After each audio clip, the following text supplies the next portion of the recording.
हम जब बीवी तलाश करके लाते हैं पहले ये पूछा जाता है एमए पास है कि नहीं, बीए पास है कि नहीं। यार ये तो पूछा करते हो, ये क्यों नहीं पूछते हो इस बच्ची को कुरान आता है कि नहीं, इसे दीन की वाकफियत है कि नहीं। जब ये घर से चली थी तो इसके जहेज में तो कुरान देखा गया था, लेकिन कभी मुसल्ले पे कुरान नहीं देखा गया। इसके जहेज में तो कुरान था, लेकिन आज तक इसके आगे कुरान रखा हुआ नहीं देखा गया। वजह क्या है? इसके बाप ने जहेज का एहतराम तो किया, लेकिन बेटी को कुरान नहीं पढ़ाया। और तुम भी खाली डिग्रियां देख के ले आए। जाओ कुरान की कारियां लेकर के आओ, दीन सीखने वाली बेटी लेकर के आओ। खुदा की कसम कदम उसके आएंगे, करम खुदा का आना शुरू हो जाए। वाह वाह वाह, जिंदाबाद, बहुत खूब। सुबह मुसल्ले से उठने वाली माएँ कुरान खोल के पढ़ा करती थी, परिंदे आके कुरान की तिलावत सुना करते थे। जब वो चहकते थे तो माएँ उठ के उनको दाने डाला करती थी। वो तिलावत सुन के भी जाते थे, दुआएं दे के भी जाया करते थे। हमारे घरों में बरकतें होती थी। तब लोग 100-150 नहीं, 10-20 नहीं, 2.5 रुपए कमाने वाले लोग इज्जत और शान से जिया करते थे। आज तक 10 लाख रुपए महीने कमा करके घरों में सुकून नहीं है, जिंदगियों में करार नहीं है। उसकी वजह यह है कि हमारे घरों के अंदर से बरकतें जा चुकी हैं, हमारे घरों के अंदर से बरकतें रूठ गई हैं। काश हमने कुरान की तिलावत को खास कर लिया होता, हर घर के अंदर कुरान की तिलावत हुआ होती। फजर के बाद रोज कुरान खुला करता, फजर के बाद रोज औरतें कुरान पढ़ा करती। और माँ बहने अल्लाह माफ करे, इन्हें कुरान पढ़ते सुन लो तो चक्कर आ जाए। दादी पोती बन गई, नानी बन गई, लेकिन अभी तक अलिफ लाम ज़बर अल है मीम ज़बर हम अभी हिज्जे ही चल रहे हैं, वो ही खत्म नहीं हुए पूरी जिंदगी में। याद रखिएगा एक बात जहन में बहुत पक्के तरीके से, कुरान पढ़ने का फायदा तब होता है जब कुरान को तजवीज से पढ़ा जाता है। और इसका फुकदान नीचे से लेके मिंबर तक है। कितने बड़े बड़े लोगों को मैंने देखा कि बड़ी पगड़ी वाले भी हैं, बड़े नाम वाले भी हैं, लेकिन खुतबा सुनो तो पसीने आ जाते। लोग ना बरकत के लिए 40 दिन नहीं 80 दिन भी पढ़ लेते हैं, लेकिन बरकत नहीं हो रही। कहते हैं कुरान पढ़ा बरकत नहीं हुई। तो मसला कुरान में नहीं है, मसला आपके पढ़ने में है। पूछो इन उलमा से, असल चीज होती है कुरान को तलफ्फुज के साथ पढ़ना। कैसे? बाबा फरीदगंज शकर रहमतुल्लाह तआला अलैह बैठे, मदरसे के कुछ बच्चे निकले बर्तन लेकर के। आप बाहर बैठे थे, कहने लगे किधर जा रहे हो? कहा हुजूर चश्मे से पानी लेने के लिए जा रहे हैं। कहा चश्मा तो बहुत दूर है, ये कुआं करीब है, इससे क्यों नहीं भर लेते पानी? कहने लगे पानी तो इससे भी भर लेंगे, लेकिन इसका पानी खारा है, पीने में मजा नहीं आता। फरमाने लगे अच्छा भर के लाओ, मीठा मैं कर देता हूं। जब पानी भर के लाके रखा गया ना, आपने पढ़ा आवाज के साथ कुल वल्लाह शरीफ और दम कर दिया। बच्चे लेके गए, उस्ताद ने कहा इतनी जल्दी आ गए? कहने लगे जी। कहा पानी कहां से लाए? कहा कुएं से। कहा वो कुएं का पानी तो खारा है? कहने लगे नहीं, अब ये मीठा हो गया है। कहा कैसे? कहा एक बाबा बैठा है, उसने पानी पे दम कर दिया, पानी मीठा हो गया। कहा पढ़ा क्या था? कहा उसने कुल वल्लाह शरीफ पढ़ के पानी पे दम किया, पानी मीठा हो गया। कहने लगे उस्ताद ये कौन सी बड़ी बात है, लाओ जरा सारे बर्तन भर लो। कुल हु अल्लाह तो हमें भी आती है ना। पूरी रात पढ़ के फूकते रहे, एक घड़ा तो क्या एक घूंट पानी मीठा ना हो सका। सुबह हो गई, फूकते फूकते थूक सूख गया। सुबह उठ पे दौड़े, कहने लगे बाबा बताओ तो सही, तुमने भी सूरह इखलास पढ़ी थी, मैंने भी सूरह इखलास पढ़ी थी, आपने एक बार पढ़ दिया, सारा पानी मीठा हो गया। मैंने सारी रात पढ़ा है, एक घूंट पानी नहीं हुआ। मीठा मुस्कुरा के कहने लगे नादान तुझे पता नहीं है, सिर्फ कुरान पढ़ने से पानी मीठा नहीं होता है। अगर पानी मीठा करना है तो ज़बान भी बाबा फरीद जैसी होनी चाहिए। नारे तकबीर, नारे रिसालत, अज़मत-ए कुरान, नारे तकबीर, नारे रिसालत। असल होता है ज़बान का दुरुस्त होना। समझ गए मेरी बात? असल क्या होता है? ज़बान का दुरुस्त होना। मसाइल बड़े हैं हज़रत। लोग हज करने जाते हैं, लेकिन गया था तब भी दाढ़ी नहीं थी, आया आप भी नहीं रख रहे। गया था तब भी डंडी मार रहा था, आया अब और लंबी करके डंडी मार रहा है। क्या मतलब वहां की जियारत में नहीं है, मतलब इसके अपने अमल में। बहुत गौर से मेरी बात सुनिएगा, मतलब इसके अपने अमल के अंदर है। कहा क्यों? मैंने कहा जरा सोच तो सही, अगर मदीने जाके भी तुझे हुजूर से इश्क ना हुआ तो बता किस शहर से इश्क की दवा लाएगा। अगर काबे के साए में खड़े होकर भी तुझे रोना नहीं आया तो बता कहां जाके अपने गुनाहों पे आंसू बहाएगा। लोग कहते हम तो गए, और मैं भी जानता हूं कितने लोग पहली नजर में फरमाया गया जब काबे पे पहली नजर पड़ती है तो जो दुआ मांगी जाती है अल्लाह कबूल फरमाता है, लेकिन लोग पहली नजर पे दुआ कहां मांगते हैं? काबा नजर आने से पहले कैमरे निकाले जाते हैं, मोबाइल खोल के लगा दिया जाता है, फिर कहता है देखो 10 कदम दूर है, अब 5 कदम दूर है, वो देखो सामने काबे का गिलाफ है, वो देखो मिजाबे रहमत है। नादान देख तो सही कहां आया है? क्या तू दुनिया को दिखाने के लिए आया था? यार नजरें नीची कर लेता, जैसी काबा सामने होता कोई कलाई पकड़ के कहता अब तो नजरें उठा के देख, सामने काबा है, अल्लाह अकबर। पहली नजर उठाता, फिर दिल की दुआ मांगता, खुदा की कसम पहली नजर में अगर तू बख्शिश मांग लेता दी जाती, इश्क रसूल मांगता दी जाता, अगर तू रब से उसकी रजा मांग लेता तो दे दिया जाता। अगर रब से ये कह देता या अल्लाह जब तक जिंदा रहूं हाजिरी अदा करते रहना, जब तक जिंदा रखना काबे की हाजिरी करता रहना। नारे तकबीर, नारे रिसालत, खतीबे हिंदुस्तान, नारे तकबीर, नारे रिसालत। लेकिन नियत ही अच्छी नहीं है। हम तो फातिहा भी करवा रहे हैं, हाफिज जी से तो इस्मारा करवा रहे हैं कि लोग ये ना कहें बिना फातिहा का खाना था। बरकत का मसला ही नहीं। झगड़ा कब होता है चच्चा बताऊं? झगड़ा तब होता है जब इमाम साहब फातिहा पढ़ के चले जाएं, इनसे कोई खाना भी ना कहे और खाना पड़ जाए बारात का कम, तो कहते हैं दिल से ना मांगी दुआ इमाम साहब। यही होता है ना, अरे मौलाना ने दुआ सही से नहीं की, हमने तो खाना खत्म होगा ना तो लोग पूछे फातिहा ना कराई थी। अच्छा ये पहला सवाल होता फातिहा नहीं कराई थी? ये कोई नहीं पूछता बता खाना खड़े करके खिलाया था कि बैठा के खिलाया था? ये कोई क्यों नहीं पूछता खाना सुन्नत के मुताबिक खिलाया था या शैतान के तरीके पे खिलाया? क्योंकि जिम्मेदार मौलवी को ठहराना। और आप बड़े अच्छे लोग हैं, यहाँ तो माशाल्लाह इमामों की इज्जत भी होती है, मैं जानता हूँ, बड़े कदर वाले लोग हैं, अल्लाह सलामत रखे। और जो उलमा की इज्जत करते हैं ना अल्लाह उनकी नस्लों में ही आलिम पैदा फरमाता। ये याद रखिएगा, जो उलमा की इज्जत करते हैं उन्हीं की नस्लों में अल्लाह उलमा भी पैदा फरमाता है। तो होता क्या, हम लोग नियत की तरफ नहीं देखते, हमारी नियत किधर थी? हमने तो कह दिया फातिहा नहीं पढ़वाई थी, तो ये मसला होता। आपके बस्ती में मदरसा चल रहा है, खुद जरा दिल पे हाथ रख के ये फैसले करें, बात सच्ची है तो फिर ठीक है, फिर अमल भी करने की कोशिश करनी है। हम जरा ये सोचें कि हम जो मदरसा चला रहे हैं, जो हम खाना वाना खिलाते हैं, तो पहले मदरसे के बच्चों को खिलाया जाता है या पहले खास मेहमानों को बुला के खिलाया जाता है? इस बात पे गौर करें। और अगर दावत की मैं बात करूं ना मौलाना, तो मौलवी के और पढ़ने वालों के लिए मैयत से पहले दावत ही नहीं होती। जब तीजे की देगे बनती है ना तो हाफिज जी से कहियो बच्चे आ जाएंगे खाने, 40वें की बनती है तो हाफिज जी से कहियो। कई जगह तो बेचारे को मौलवी को मैयत के अलावा कपड़े भी नहीं देते लोग। ये इज्जत है हमारे समाज में उलमा की, ये इज्जत है हमारे समाज में इन वालों की।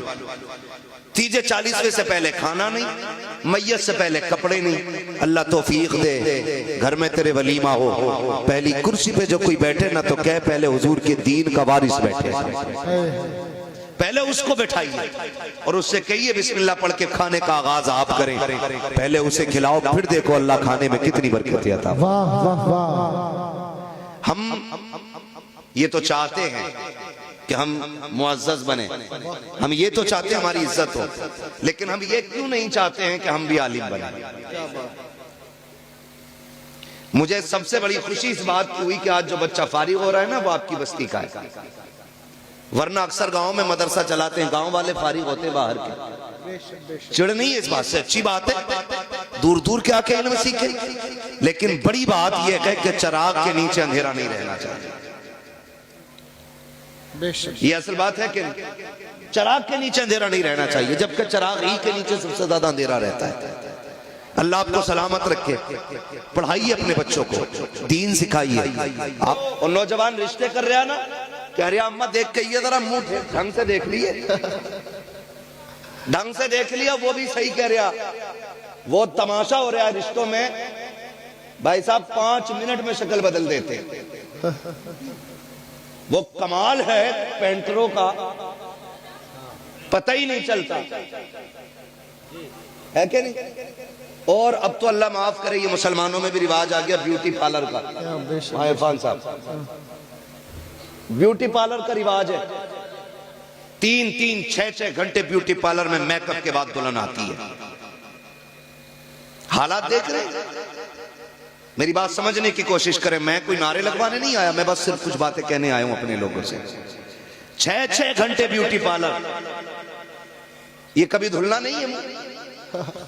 बोलो, धुलेगा कि नहीं? जिस दिन धुल गया उस दिन असलियत सामने आनी है भाई। तो 6-6 घंटे ब्यूटी पार्लर, और उसके बाद 8 दिन बाद तलाक। लड़का कह रहा जो देखी थी वो है ही नहीं, फोटो किसी और का था। इससे समाज बर्बाद हो रहा है, इससे हमारी सोसाइटी तबाह होती जा रही है। हालात इतने बिगड़ चुके हैं। अच्छा खुद बताइए, हम दूल्हा पीछे रहता, कैमरे वाला आगे नहीं रहता? बोलो, जो जितना ज्यादा नाक वाला ना, इतना ही बड़ा कैमरा लगवा रहा। एक जगह गए, निकाह का मसला था तो वकील बना दिया गया, इजाजत लेने गए, हमसे पहले कैमरे वाला घुसा पड़ा था। मौलवी से पहले कैमरे वाला। यार हम मुसलमान हैं। कौन है हम? कौन है हम? मुसलमान। मुसलमान। हमारी सबसे बड़ी दौलत को गैरत कहा जाता है, और आज वही हमारे पास नहीं है। कैमरे वाला घुस जाता हर जगह जाकर, बाकायदा बुलाया जाता है, कहा जाता सही से वीडियो बनाना, ये सही से बनाना, देखना ये चलेगी बाद में। हमें गैरत आनी चाहिए। ब्यूटी पार्लर के नुकसानात आप ना जानो, मगर मैं आपको बता जाऊं, ब्यूटी पार्लर के नुकसानात आप देखिए, चेहरे बिगड़ जाते हैं। जब मियाँ बीवी एक जगह रात को आकर के इकट्ठा होते हैं, हुक्म तो ये था ना कि नमाज अदा की जाए, दोनों एक जगह पर अल्लाह की बारगाह में शुक्राने के सजदे अदा करें, लेकिन करे कौन सजदे अदा? लड़के को तो वैसे फुर्सत नहीं है, और लड़की इतना ब्यूटी पार्लर से सज के आई है, मुंह धुल गया तो सारा काम खराब हो जाएगा, वुजू कर नहीं सकती है, इसलिए सजदे भी नहीं हो सकते हैं। जब वुजू नहीं होगा, सजदे नहीं होंगे, तो बरकतें कहां से आएंगी? ए मेरी कौम के शहजादियों, ब्यूटी पार्लर का हुस्न जो होता है, ये घंटे 2 घंटे का होता है। रब ने तेरे लिए वुजू को दिया था, तेरे लिए नमाज को दिया था। चेहरे पे अगर बिल्कुल भी रंग रोगन न था, 5 वक्त वुजू करके तुझे सजदे करके रब को मनाना था। ब्यूटी पार्लर का हुस्न कहता है जो रब की बारगाह में किए जाने वाले सजदे हुस्न दिया करता है। बहुत खूब, जिंदाबाद, बहुत अच्छा। लेकिन नौजवान भी अंधा हो गया, मर गया। क्या यार देख कहियो, सही से देखियो। एक ने ना तो ऐसे करके देखा, रगड़ रगड़ के, पाउडर तो नहीं है। हालात देखो, ये क्या है मालूम है? ये दीन से दूरी है, दीन से दूरी। बेशक ये बेशक, कड़वी सच्चाई है, ये हमारी दीन से दूरी है। तो रिश्ते भी अगर करते हैं ना, तो हम डिग्रियां देख के करते हैं। कभी सिर्फ ये मत देखो, ये मत कहो अम्मा देख के आए ना तो ऐसा देख के आना रिश्ता कि वो उसका चेहरा अच्छा हो, उसकी नाक अच्छी हो, उसके कान अच्छे हो। ऐसे ऐसे तखय्युलात पैदा कर देते हैं। ये बीच में जो निकाह कराने वाले लोग होते हैं ना, अच्छी बात है रिश्ता कराना, लेकिन जरा हल्का हाथ रखा करो। आते ही कह रहा लोंडिया ऐसी देखी ना होगी जी तुमने। ये जुमला जब कह दिया ना लड़के के सामने, तो उसके जहन में एक तस्वीर बन गई। लेकिन जब देखता है तो कहे हुए का बिल्कुल उल्टा। फिर यहां से नफरत पैदा हो जाती है, नफरत पैदा हो जाती है। तो ये बीच वाले लड़की ऐसी है कि देखी नहीं होगी, और लड़के की बात आवे तो लड़का 90,000 कमा रहा। अभी उसके अब्बा ने बताया कि इसी महीने डाले लखनऊ से कितने 90,000, और 3 महीने शादी को नहीं होते। लड़के का अब्बा मीटिंग लेके बैठ जा, समझाओ ये 2 रुपए नहीं कमा रहा भाई, ये शादी से पहले तो 90,000 कमा रहा था। तो मसला क्या होता? धोखा, फंसाना किसी को। भाई जो रिश्ता कराने वाले लोगों कितना मिल जाएगा? 500 रुपए और 1 जोड़ा। गलत बोलोगे तो पूरी जिंदगी लानतें और मिलेंगी। और उधर से आके कह रहा 90,000 कमा रहा, तुम क्या दोगे? तो बाप होता, कहता यार चलो ठीक है 90 कमा रहा है तो हम भी 10 लाख दे देंगे। कहा ना जी 10 में बात ना चलेगी, उसका रिश्ता फला जगह से आ रहा है, 12 तो वही देने कह रहा है, तुम 15 दो। तो 15 कह करके तय कराया जाता है। और जब शादियां होती हैं, राज खुल के आते हैं, लड़की के बाप को पता चलता है ये तो निकम्मा निकला, फिर वो 15 में से 10 काट के 5 देता है। फिर जब लड़की ससुराल आया करती है, फिर जो तमाशे होते हैं, लड़का वाला कहता है लड़की से, उसका शौहर कहता तेरे बाप ने 15 का वादा किया था, 5 दे करके धोखा किया है। लड़की कहती है तू भी कोई दूध का धुला नहीं है, तेरे बाप ने भी 90 बताए थे, जब से मैं घर में आई हूँ 1 रुपया कमा के नहीं लाया है। गैरत आनी चाहिए। क्या नतीजा निकालोगे इससे? अगर माशरे को सुखी रखना चाहते हो, झूठ ना बोला करो, सच बोला करो। और ये कभी तलाश न करना 90,000 कमाने वाला हो, 1 लाख कमाने वाला हो, लड़का ऐसा तलाश करो कि भले 100 रुपए कमा के लाए, हलाल के लेके आए, किसी का हक मार के न लाए, किसी का दिल दुखा के न लाए। अल्लाह ऐसा कादिर मुतलक है, अगर हलाल कमाने वाला होगा अल्लाह 100 में भी 1 लाख की बरकतें अता फरमा दे। वाह वाह वाह, जिंदाबाद, बहुत खूब। मतलब नहीं है डाकू हो चाहे मगर 1 लाख ला रिया हो, बहुत खूब। हाँ मगर अल्लाह भी ऐसा कादिर मुतलक है, लाओ कौन सा डाकू लाओगे निकाल के, बड़ा बनेगा। 1 थोड़ा कमर में निकाल देता है, 1 थोड़ा जमीन बिकवा देता है, बेशक 1 थोड़ा जमीन बिकवा देता है। वरना तुम नहीं जानते, बुरा ना मानना। अमीर अक्सर कैसे जाते? Brain tumour, brain haemorrhage, cancer, फालिज। गरीब बुखार आया निकल ली, सिरसाम हुई निकल ली, ये सस्ते निबट जाते हैं। खुदारा रब से रिस्क हलाल मांगो। और दुल्हन देखो तो पढ़ी लिखी, दीनदार, और दामाद देखो तो वो भी दीनदार। अब तो लोग ना बुंदे वाला दामाद ज्यादा पसंद करते हैं। हाँ बुंदे वाला दामाद, क्यों भाई ये ज्यादा काबिल है क्या? क्या मसला बुंदे वाले का? दाढ़ी में कट निकले हुए। हाँ अब कट तो हजरत अल्लाह माफ करे, एक तो बिच कपड़ा बनवाए कर जाता सर, बिस कपड़े हैं बहुत सारे, पीछे से बिच कपड़ा, पूछ उसकी। हाँ दूर से देखने में लग रहा कोई जानवर बैठा है इसके सर पे, और बड़ा अच्छा मुस्कुराता हुआ आ रहा। मैंने शर्म करिया। और दाढ़ी में एक ने ऐसे कट मारा जैसे इसके टांके भरे हुए, जैसे पुरानी चोट होती है ना, तो कभी कभी पुराने निशानात चोट के ऐसे होते हैं कि बाल ही नहीं जमते, ऐसा मारा कट दाढ़ी में। मैंने कहा एक्सीडेंट हुआ होगा, यहाँ से फट गया होगा। करीब से देखा तो मुड़े हुए थे बाल। हालात है। दमाद किसका? बब्बन का, छन का, जुम्मन का। यही मसला चल रहा है। यार एक बात तो सुनो, और लड़कों तुमसे भी गुजारिश है, ज्यादा मालदार ससुर भी मत ढूंढना। दोनों बातें मैं असल बात कह के जा रहा हूं, दीनदार लड़की तलाश करो। मगर रिश्ते अल्लाह माफ करे, कह रहा बड़े लोगों में इसलिए रिश्ता किया ताकि थोड़ी सी अपनी भी दैल हो। और वो भी कह रहे दामाद ऐसा होना चाहिए जो चले तो कुछ धमक होनी चाहिए। इतना धमकदार ढूंढ लिया, ससुर खुद परेशान है। फिर कह रहा तावीज दे दो, उसकी दमक से ससुर परेशान। का ऐसा दामाद चाहिए जिसके सामने कोई ना टिके। अब ससुर भी सामने टिकने तैयार नहीं, बीवी भी सामने टिकने तैयार नहीं, मारा मारा फिर रहा तावीजों के लिए। क्यों लगा रखे हो ये चक्कर? तुमने एक फैसला गलत किया है, दीनदार तलाश करना था घराना, अल्लाह रसूल से प्यार करने वाला ढूंढना था दामाद। तुम्हें ऐसा दामाद ढूंढना था जो 5 वक्त का नमाजी हो, इसलिए कि जो अल्लाह का हक अदा कर सकता है वो तेरी बेटी का भी हक अदा कर सकता है। और जो रब से नहीं डर सकता वो अपने ससुर से कैसे डर सकता? सुभान अल्लाह, सुभान अल्लाह, बहुत खूब, जिंदाबाद, बहुत अच्छा। कहने अरे हाफिज जी हैं खाली, हाफिज जी को लोनिया न दे, हाफिज जी हैं खाली, मर के देख यही हाफिज जी का माल।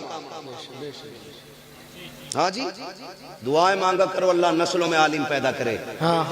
ये खुशनसीबी होती है जिसकी नस्ल में आलिम पैदा हो जाता है।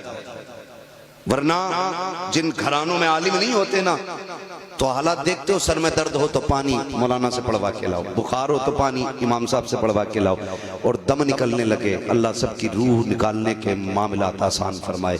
इतना मुश्किल होता है वहाँ मुनाजिर साहब, इतना मुश्किल होता है कि जब रूह निकलना शुरू होती है ना तो टखनों में अटकती है, घुटनों में अटकती है, कमर में जाके रुक जाती है, फिर सीने पे आके जब रूह अटकती है तो बड़ा मुश्किल मंजिल होता है। मुश्किल मंजर होता है जब रूह सीने में आके अटक जाती है, जब गले पे जाके रूह का काम उठता है ना, खुदा की कसम मैंने लोगों को जमीन से तड़प में उठते हुए देखा है, तड़पते हुए देखा। फिर कहते हैं लाओ कोई गिलास उठाओ, मौलाना से पानी पड़वाओ। बच्चा गली गली घूम रहा है लेकिन कोई पढ़ने वाला नहीं मिल रहा है। कोई मिल भी गया का जल्दी पढ़ दो, अब्बा का इंतकाल होने वाला है, रूह नहीं निकल रही है। पानी पढ़ दिया गया, बच्चा लेकर के आ गया लेकिन पानी हलक के अंदर गया ना गया। बड़ा मुश्किल मंजिल होता है। क्या कि अच्छा हो कि तेरा बेटा अगर कुरान का कारी हो, आलिम दीन हो, रूह निकलने का काम शुरू हो, इधर ये कुरान पढ़ना शुरू कर दे। खुदा की कसम जहाँ जहाँ रुकने का मंजर रूह का आएगा, जो मकाम रूह के ठहरने के हैं, जब उन पे पहुंचेगी और तेरा बेटा यासीन की तिलावत करता होगा,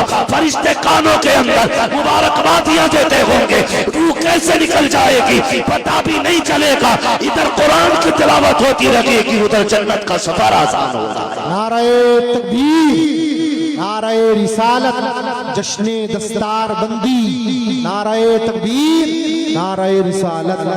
कुरान के आदि बने, पढ़ेंगे इंशाअल्लाह कुरान, सारे बोले इंशाअल्लाह। और जिन्हें पढ़ना नहीं आता वो कुरान देखने की आदत डाले। हर घर में कुरान होगा कि नहीं, होगा कि नहीं? हर घर में, हर घर में कुरान। और कुरान का मामला तो ये कि बंदे 5 है तो मोबाइल 8 है, बंदे 5 है कुरान 2 ही रखे और वो भी नहीं खुलते कभी। और मोबाइल 2 मिनट कोई भी अपना मैं हूं आपको छोड़ के दिखा दे, मिलेगा ही नहीं फ्री। जिसके हाथ लग जाएगा वही चलाना शुरू कर देगा। लेकिन कुरान 2 रखे, कोई खोलने वाला नहीं। जहेज में कुरान आ जाए तो सास कहती है कुरान तो कई अट्ठे, इसे मस्जिद में पहुंचा दो। फ्रिज को संभाल के रखेगी, टीवी को संभाल के रखेगी, गाड़ी को साफ कराएगी, सारी चीजों पे सफाई कराएगी। कुरान की बारी आ गई मस्जिद में पहुंचा दो, 2 ही उन्हीं कोई ना खोलता। ये गैरत की बात है। जब कुरान घर में रखने की जगह ना हो, समझ लेना कयामत आने वाली।